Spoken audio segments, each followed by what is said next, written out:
Fala galera, beleza? Olha só, me digam aí, o que é que leva à omissão social em relação às doenças mentais ou doenças psicológicas? Ou ainda, o que de fato é uma doença mental? O que é que difere um doente mental de um deficiente mental? Termos aí que tem um certo aporte teórico. Ou ainda, o que é que difere uma doença de um transtorno, de uma síndrome e, portanto, também de um deficiente? É nesse sentido que o tema de hoje, que a gente vai discutir, é bastante pertinente para que a gente repense tanto a sociedade em que vivemos, como também as nossas práticas e, eventualmente, até a linguagem que a gente utiliza no cotidiano.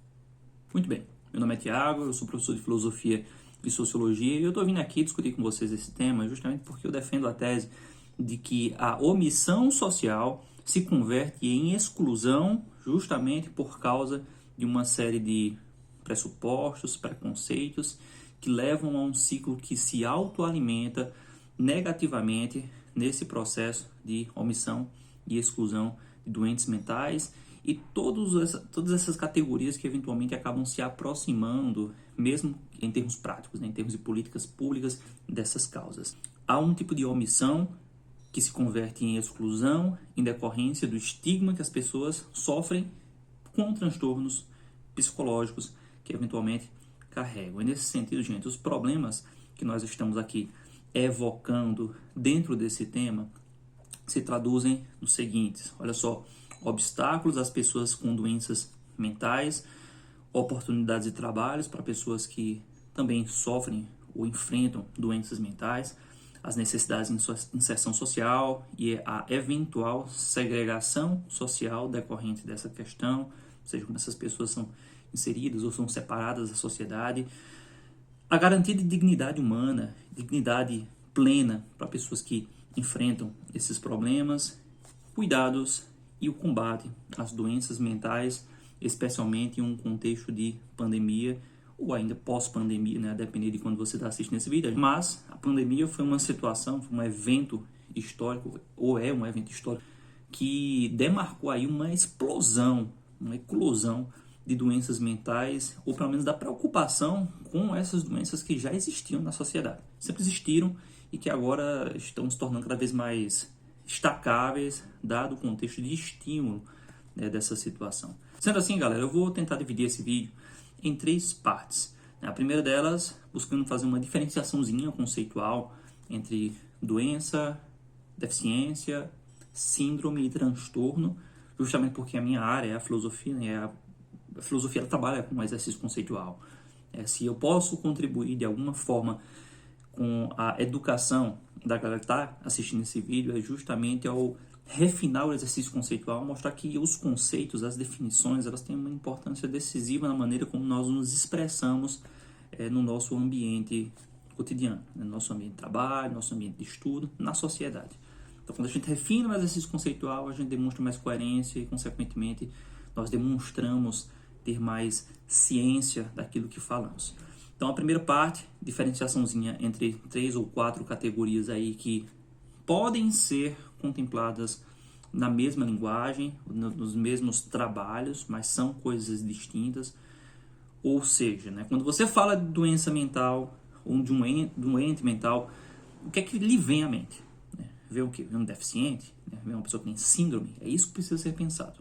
Porque, consequentemente, esse tema que caiu como tema de provocação aí da redação do Enem 2020, com certeza deve ter confundido muita gente. É um tema assim, mais bem recepcionado, a gente tem mais o que falar, mas muita gente com certeza caiu na armadilha dessa confusão didática que muitas vezes mistura o deficiente, uma pessoa que tem uma síndrome, uma pessoa que tem um transtorno e assim sucessivamente. Vamos lá. Parte 2, iremos falar um pouquinho aqui sobre as diferenças, aí sim, mais aprofundadas, né, entre o doente mental e o deficiente mental especificamente. Por fim, não menos importante, falaremos um pouquinho sobre as possíveis causas da omissão e da exclusão social em relação a esse problema. Levando em conta aí que eu coletei, né, eu me baseei aqui em uma série de artigos especializados na área e que tratam de maneira bem atualizada sobre essa problemática especialmente no contexto de reforma psiquiátrica, né, que, para quem não sabe, é toda uma reestruturação das políticas públicas de, entre aspas, né, enfrentamento, né, do problema da doença mental, dos deficientes mentais na sociedade em que vivemos, né, que busca muito mais incluir, né, e dar um alento a essas pessoas, em vez de separá-las, segregá-las, enfiá-las dentro de um tipo de manicômio que era a política pública do século passado, séculos anteriores, e agora a gente visa muito mais incluir, né, recepcionar essas pessoas.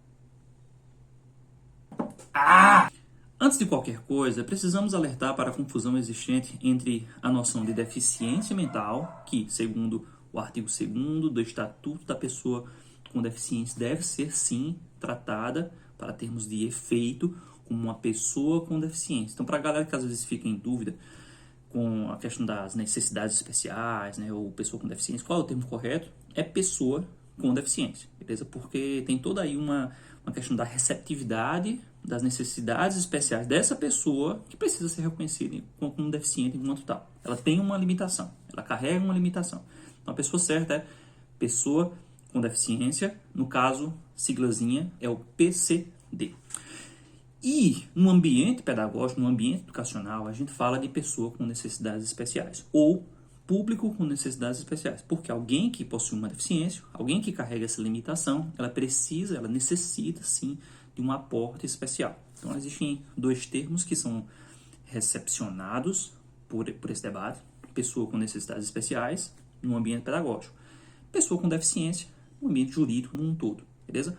Eles dois existem, mas o termo correto é PCD, pessoa com deficiência. Nesse sentido, a gente precisa diferenciar um pouquinho aqui a pessoa com deficiência, mesmo que eu nem esteja ainda falando de uma pessoa com deficiência mental, de um doente mental, beleza? E, para termos de efeito, a Organização Mundial da Saúde, né, e com também outros especialistas, outros estudiosos na área, como é o caso do professor Luiz Alberto Davi Araújo, né, que é o professor titular de Direito Constitucional da PUC, né, uma autoridade aí no debate sobre deficiências e as limitações enfrentadas por essas pessoas. Ele vai conceituar a pessoa portadora de deficiência da seguinte forma: ela não se define pela falta de um membro, nem a visão ou a audição reduzidas. O que caracteriza a pessoa portadora de deficiência é a dificuldade de se relacionar, de se integrar na sociedade. Esse grau de dificuldade para a integração social é que definirá quem é ou não portador de deficiência.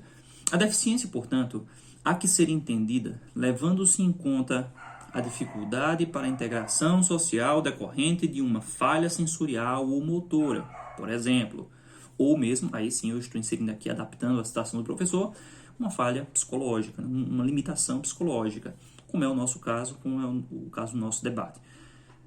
Sendo assim, gente, para resumo, né, a deficiência, eu vou usar até um termo kantiano aqui, ela é a priorística. Ou a pessoa nasceu com ela, ou a pessoa a adquiriu por causa de um acidente, não sei, ou ela é adquirida, mas ela está dada.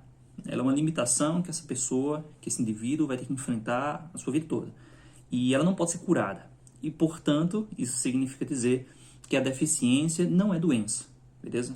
O deficiente não é um doente. Isso aqui é muito importante para que a gente possa fazer um trabalho conceitual, preciso e claro acerca do que estamos tratando. O deficiente não é doente.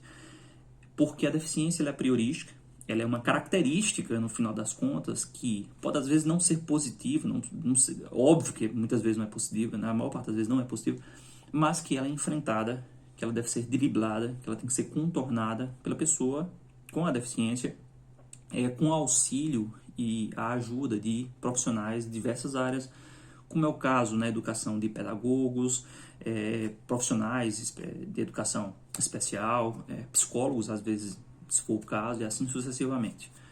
É por isso que uma pessoa que carrega uma deficiência, ela não é necessariamente um caso clínico. Né? Isso é muito importante de se dizer. Ela não pode ser tratada e ela nem é uma pessoa doente. Ponto.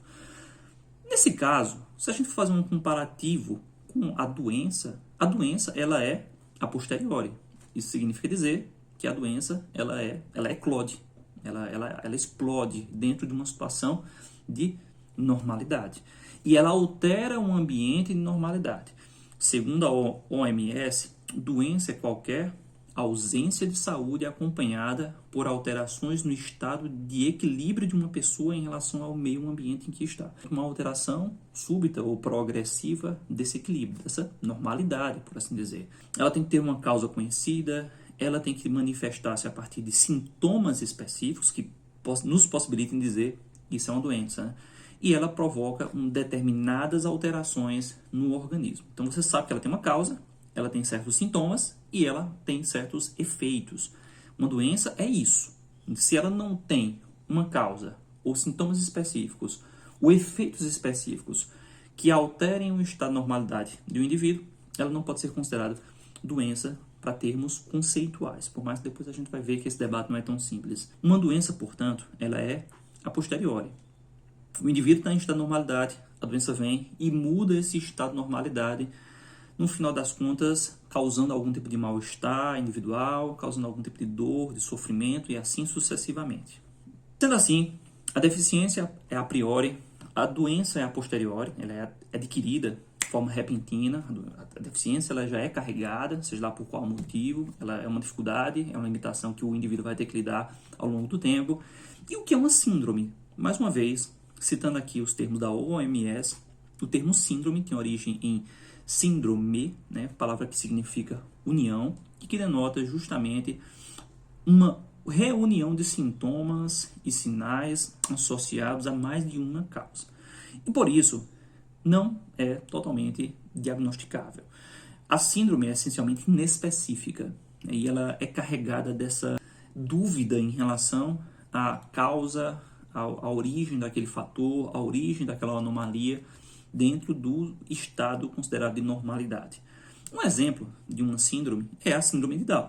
Então, mais uma vez, tenho certeza aqui absoluta que uma pessoa que eventualmente foi elaborar uma redação sobre doença mental deve ter pensado, deve ter citado a síndrome de Down. Mas a síndrome não é doença, a pessoa não está doente. Aquela anomalia, por mais que ela não seja bem-vinda em termos objetivos, ela não é uma doença, beleza? Como também ela não é uma deficiência, ela é um evento que acontece, por uma série de aspectos, a gente já sabe mais ou menos como acontece, mas a gente não sabe o porquê. Por fim, olha só, nós temos o transtorno. O transtorno é uma alteração na saúde que nem sempre está associada a uma doença propriamente dita, embora possa representar grande incômodo, dor e sofrimento a um paciente. Alguns exemplos são ansiedade, depressão e dependência de qualquer substância química, entre outras coisas, distúrbios alimentares e por aí vai. Ou seja, uma pessoa que esteja passando por transtornos, ela não necessariamente está doente. Mas, quando a gente vai observar isso sobre aspectos psicológicos e de políticas públicas, sim, o transtorno muitas vezes é encarado sob a perspectiva de uma doença. É o caso da depressão, é o caso dos efeitos promovidos pelo estresse, assim sucessivamente. Então, olha só como esse debate é complexo. Nós já temos aqui 4 categorias. O deficiente, a deficiente, no caso, que é a priorística, o PCD. A doença, que tem uma causa específica, sintomas e efeitos reconhecidos. A síndrome, que é inespecífica e reúne uma série de eventos que ninguém sabe o porquê ocorre, propriamente dito. Como também o transtorno, que reúne ali uma série de sintomas, mas que também não existe um porquê propriamente definido. Partindo aqui, portanto, para a parte 2, diferenciação entre doenças e deficiências mentais. Olha só, deficiência mental, deficiência intelectual, ela não representa apenas QI baixo, como muitas vezes se acredita. Ela envolve dificuldades, limitações para realizar atividades no dia a dia. A doença mental engloba uma série de condições que também afetam o desempenho da pessoa na sociedade, além de causar alterações no humor, bom senso e concentração, por exemplo, a alteração na percepção da própria realidade. Alguns exemplos de doenças mentais, aí se você for buscar todos os artigos da área, você vai ter depressão, TOC, que é o transtorno obsessivo compulsivo, transtorno bipolar e assim sucessivamente. São transtornos? São, como o próprio nome diz, TOC, transtorno obsessivo compulsivo. Mas se você busca por exemplos de doenças mentais, vai aparecer justamente transtornos. Não há nenhum problema, porque quando a gente está falando disso, no sentido de elaborar uma opinião, elaborar uma redação sobre esse tema, não há grandes consequências, Até porque uma política pública tenta ser o mais amplo possível. Então, assim, beleza, a política pública ou uma opinião formulada na tentativa de se tratar da melhor maneira possível sobre doenças mentais, doentes mentais, obviamente não está pressupondo que a síndrome, a deficiência ou o transtorno seja em si doença. Mas, quando a gente fala assim, realmente de contemplar benefícios e incluir essas pessoas que sofrem de certas dificuldades de inclusão social, sim, ela abarca, beleza? Não é, mas a gente está falando de inclusão, então assim, é bem-vindo que haja essa receptividade. Conclusão desse segundo momento. A principal diferença entre deficiência mental e doença mental é que na deficiência mental há uma limitação no desenvolvimento das funções necessárias para compreender e interagir com o meio, enquanto a doença mental, essas funções existem. Esse potencial existe, mas ficam comprometidos pelos fenômenos, pelas anomalias psicológicas que a gente está chamando aqui de doença mental. Então, assim, o deficiente, ele não o tem, ou tem uma limitação que está dada, e ele precisa contorná-la, a gente tem que buscar formas de contorná-la da melhor maneira possível. O doente, ele tem esse potencial. Doença mental, pode botar o gráficozinho aí, doença mental igual a limitações psicológicas, sociais, etc., dadas e que precisam ser acompanhadas ou moderadas por acompanhamento especializado e estímulos específicos que levem à inclusão dessa pessoa. Doença mental, as limitações decorrem do fenômeno psicológico, isto é, a anomalia ou a patologia que interfere no bem-estar individual. Passando para a terceira e mais importante parte desse vídeo, gente, olha só, possíveis causas da omissão/exclusão social desse fenômeno. Tomando como um ponto de partida essa noção vaga e um pouco genérica de doença mental, é importante destacar que a primeira resposta para essa pergunta é que a omissão social se dá por 1. Ignorância generalizada, ignorância de grande parte da sociedade em relação à complexidade que envolve a questão. Então vocês viram aqui que um videozinho rápido de 20 minutos deu para perceber o tanto de terminologia, o tanto de conceitos que envolvem esse debate e que não é tão simples. Até mesmo artigos especializados que tratam sobre o tema muitas vezes misturavam esses conceitos de maneira problemática. Então, esse tema, ele é em si mesmo complexo. As pessoas ignoram essa complexidade e essa ignorância, ela acaba se traduzindo, se convertendo não só em preconceitos, mas em exclusão. Voltando à minha tese lá do início do vídeo. Como podemos ver, existem diversos aspectos e categorias que atravessam esse debate e que muitas vezes, por ignorância, se misturam na linguagem comum. Estão vendo esse cachorro? Saco, velho. Percebemos que, mesmo artigos especializados da área misturavam essas definições sem muita preocupação. E não é por acaso que a visão estereotipada sobre as doenças mentais continua vigente na sociedade, dificultando os cuidados e o tratamento adequado para as pessoas que sofrem com tais problemas. Outra questão decorrente desse primeiro caso é que a ignorância social tem como consequência o fato de que, grande parte da sociedade não percebe que pode ser atingida por doenças mentais que ignoram ou tentam ignorar por causa de preconceito. Aí é que está o grande risco. As pessoas, naturalmente, associam doença mental com deficiência mental ou com síndrome, por aí vão misturando preconceitos, vão misturando pressuposições que não fazem qualquer sentido. Em geral, ignoram esses fenômenos, esse tema, e elas mesmas acabam se tornando, digamos que, possíveis vítimas desse tipo de anomalia. A gente não se preocupa com o problema e o problema pode, eventualmente, cair em cima das nossas cabeças. Todos nós podemos sermos atingidos por doenças mentais, né? Seja lá por qual origem, né? Até porque a gente viu que um transtorno ele não tem uma origem bem definida. A gente não pode negar a imprevisibilidade da vida.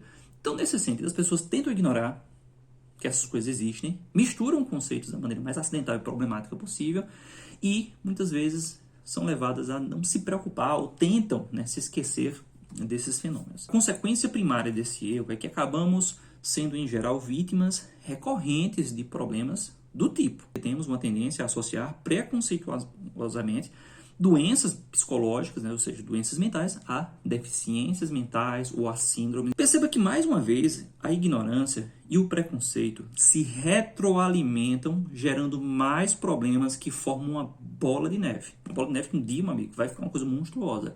Na principal pesquisa que recorremos, né, inclusive todas as fontes utilizadas para a elaboração desse vídeo estão aqui abaixo na descrição do vídeo, percebemos que as visões pejorativas e estereotipadas acerca dos doentes mentais são propagadas no cotidiano até os dias atuais.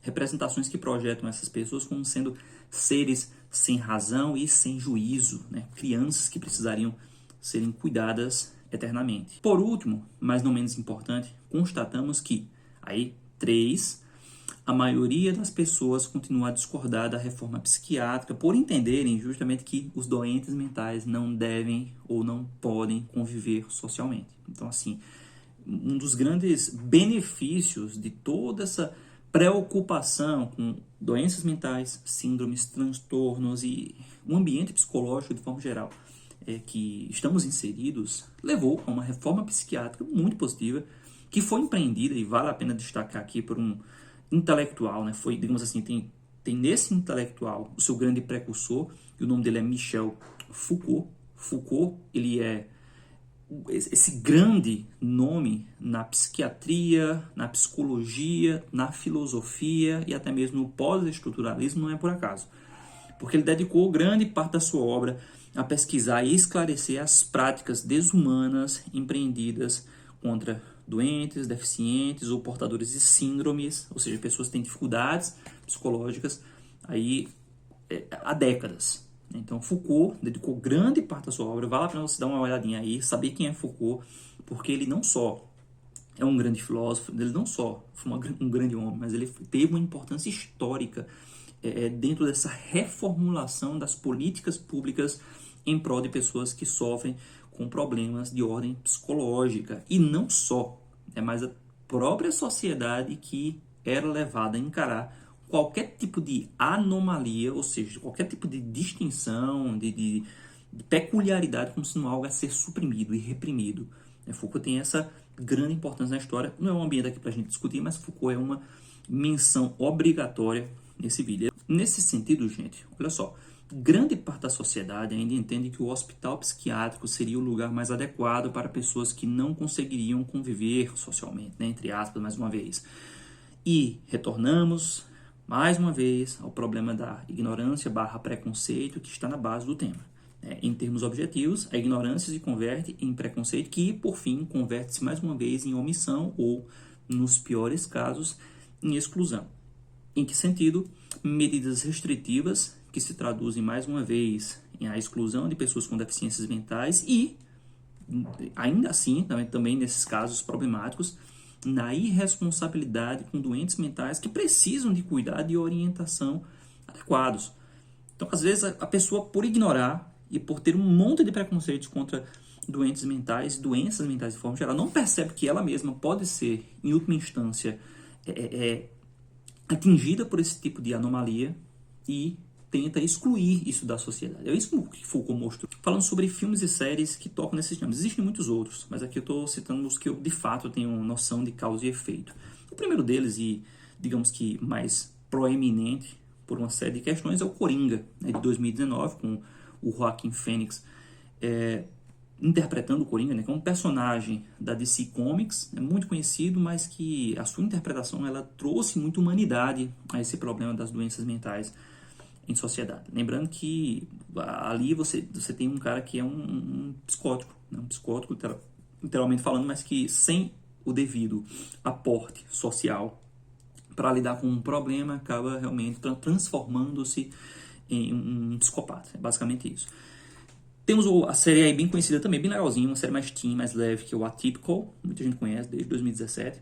Temos The Crown, né, uma série clássica, né, super premiada, e que na última temporada tocou nessas questões das deficiências e doenças mentais, demonstrando ali, né, mostrando que parte da realeza que nascia com problemas do gênero, problemas do tipo, era excluída, né, era muitas vezes declarada como morta para ser enfiada dentro de um hospício. Isso é interessante demais, trágico e interessante, né? Temos uma série que eu sou fã, o American Horror Story, né, mais precisamente a segunda temporada intitulada Island, né, a temporada de 2012, que faz uma representação fantástica desse ambiente hospitalar, entre aspas, né, os hospícios clássicos do século XX para trás, né, o típico hospício que sempre existiu aí, que está deixando de existir hoje em dia por causa da reforma psiquiátrica. E o meu preferido, assim, de coração, o filme Um Estranho no Ninho, baseado em um livro do mesmo título, do Ken Kesey. Nem sei quem dirigiu o filme, mas o livro e o filme eles se complementam. Então, o roteiro é do cara, então eu vou privilegiar isso aqui.